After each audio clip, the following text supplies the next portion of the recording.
Pokémon Z has been such an interesting mystery to me for quite a while now. I've got this weirdly vivid memory of like being at this restaurant with my mom when I was like 11, telling her all the rumors about the Kalos third version. This was like 2015 after Super Mystery Dungeon came out, I think. Now, with Legend ZA having been officially revealed in 2024, I feel like the mystery is at least mostly at rest now. Kalos is finally getting a second shot after all these years. That's great. Regardless, I thought it'd be fun to walk through the whole story between the release of Pokémon X and Y in 2013 to now with more news on Legend ZA being almost certainly imminent. Now, I didn't really get into the mainline Pokemon games till 2014 when I got a copy of X with my birthday money, so I didn't really get to follow X and Y in their pre-release cycle. The Kalos games seem to generally be thought of as not super good. I'll always love you, Pokemon X, but the consensus is kinda right. You're not super good. I'll save the full review for another time if I ever want to do that, but here's the cliff notes. Gameplay is way too easy, the gimmick Mega Evolution barely gets used in the story, there's a lot of just dead ends in the game that feel like they're supposed to lead somewhere but don't.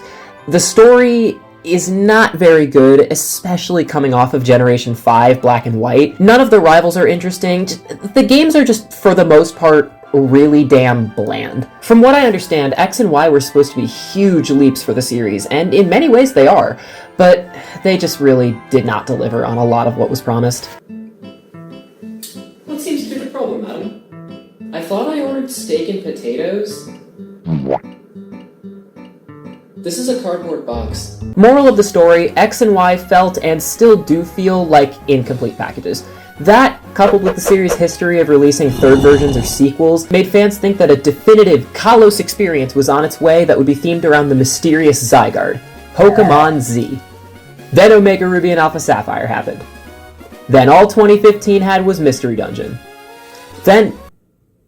wait, Generation 7 already? That's it? Yeah, Game Freak moved on from Kalos abnormally quick. No Z, no X2 and Y2, no XZ and YZ, nothing. 2016 saw Pokemon Sun and Moon release for the series' 20th anniversary. Wait, those two kids I don't remember the names of from Kalos are here? Z moves? Why are they called Z moves? What does Z have to do with... oh. Zygarde somehow being split into 100 little cells in Alola, of all places, and the gimmick of Gen 7 being called Z moves is pretty odd. I've always interpreted that as Game Freak having all these ideas for a third Kalos game, but just never having the chance to make it. The Zygarde cells also showed up in the last season of the Kalos anime in 2015, the last year before 2024 that we got no new main game or DLC. So... what gives? Game Freak has said in the past that they like to do things to surprise fans, to not become too predictable, and there's a translated Spanish interview I found from, I believe, 2016, where they say that that's what the case was for Pokemon Z. They decided to do Omega Ruby and Alpha Sapphire instead as a surprise, and then they wanted to do another surprise and start Gen 7 on the 20th anniversary of the series, and then they went right back to doing enhanced versions for some reason. So that's it then? A true third version of Kalos just never happened because Game Freak likes being spunky? Well, that's not the full picture. I found a few articles and Reddit posts talking about data mines of Sun and Moon's code. In it are references to a bunch of other 3DS Pokemon releases. We see X and Y, Omega Ruby and Alpha Sapphire, Sun 2 and Moon 2, which stand for the Ultra games, but there's also Kalos Reserve 3 and Kalos Reserve 4. Gee, what could these refer to? Granted, this doesn't really give us anything hard. The code says reserve. These are just placeholders, and could show that Game Freak just didn't know if they were going to be doing more Kalos games at the time. It's entirely possible that some people at Game Freak were working on these Zygarde-centric games, but plans were scrapped really early into development, so all hands could be on deck for Sun and Moon. That would give a really solid reason for why all of the Zygarde stuff just inexplicably makes its way from fucking France across 2 entire oceans all the way to Hawaii.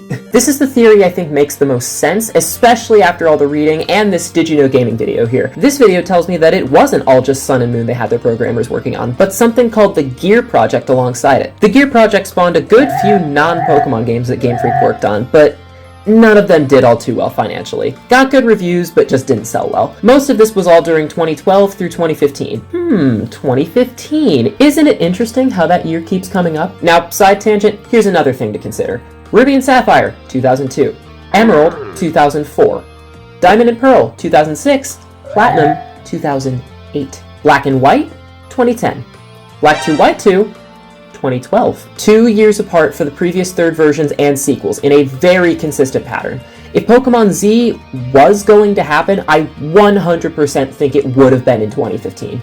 But since no main game was coming out that year, probably thanks to Gear Project titles being in the works, Super Mystery Dungeon got to be that year's huge release. But back to the main topic. Game Freak is, or was at the time, a relatively small studio, especially for the guys who make the biggest game series on the planet, so the whole Gear Project thing would seem to be the most likely explanation. Sun and Moon probably would have already started and been decently far into development towards the end of 2015, so with the 20th anniversary and a new generation approaching, maybe Game Freak just thought Pokemon Z wouldn't make sense anymore if it actually did exist. Since that interview from 2016, I don't think anyone officially involved with the series has said anything about a Pokemon Z, excluding the obvious, so we're really just left with the crumbs from nearly decade-old interviews and cryptic lines of code from games that are just as old. Now, I realize a lot of this video has really just been me sharing vague evidence using it to go, Eureka! But in all honesty, there isn't much we know about this possibly lost game. Legend ZA is probably going to finally be shown at this year's Pokemon Presents, or at least it'll get mentioned somehow. It's slated to release this year, and we've had complete radio silence since its reveal. I can tell you now, I could not be more excited to see the return of my first Pokemon region, but I still can't help but wonder what could have been. Would those doors in the power plant open? Would that ghost girl get a full story? More looker stuff?